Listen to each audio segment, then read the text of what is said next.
কর্ণাটকে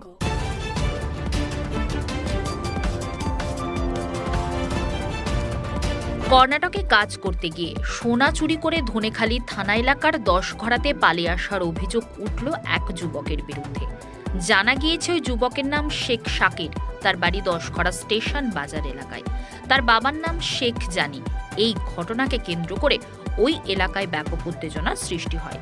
পরে বিষয়টি জানাজানি হতে অভিযুক্ত শাকিরের সাগরেদদের পরিবারের তরফ থেকে শাকিরকে ধরে নিয়ে স্থানীয় গয়েশপুর এলাকার মালিকের শ্বশুর বাড়িতে নিয়ে যাওয়া হয়।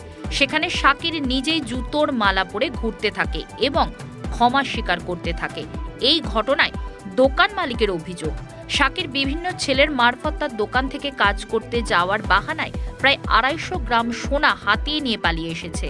তিনি এই ঘটনায় কর্ণাটকের থানাতে গিয়ে অভিযোগ জানিয়েছেন। দেখুন বিস্তারিত।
আমার নাম শেখ রাজেশ, আমার বাপের নাম শেখ জাভেদ।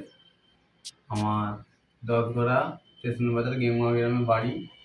তো আমাকে এখানে শাকের কাজে পাঠিয়েছিল, মানে সোনা চুরি করার বাহানায়, মানে কাজের বাহানায় নিয়ে এসেছিল যে এখানে সোনা চুরি করবি। তো এর আগেও 4 জনকে পাঠিয়েছিল, সেই 4 জন এখান থেকে সোনা চুরি করে নিয়ে চলে গেছিলো, তার দিকে ধরতে পারেনি।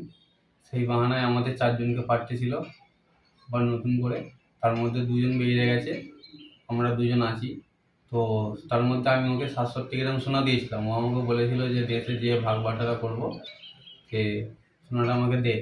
দেওয়ার পরে ও সোনাটা দেশে নিয়ে যায়, নিয়ে যেয়ে নিজেরা সব ভাগ করে নেয়, আমার ভাগের হিস্সা আমাকে দেয় না। তো আমি ওকে ফোন করলে আমাকে গালাগালি করে, খিস্তি করে, আমার বাড়িতে দেবে বলে বাড়িতেও দেয়নি। বাড়ির লোক গেলে বাড়ির লোককে গালাগালি করছে, খিস্তি খাস্তা করছে। তো এখন এইখানে তো আমি ধরা পড়ে গেছি।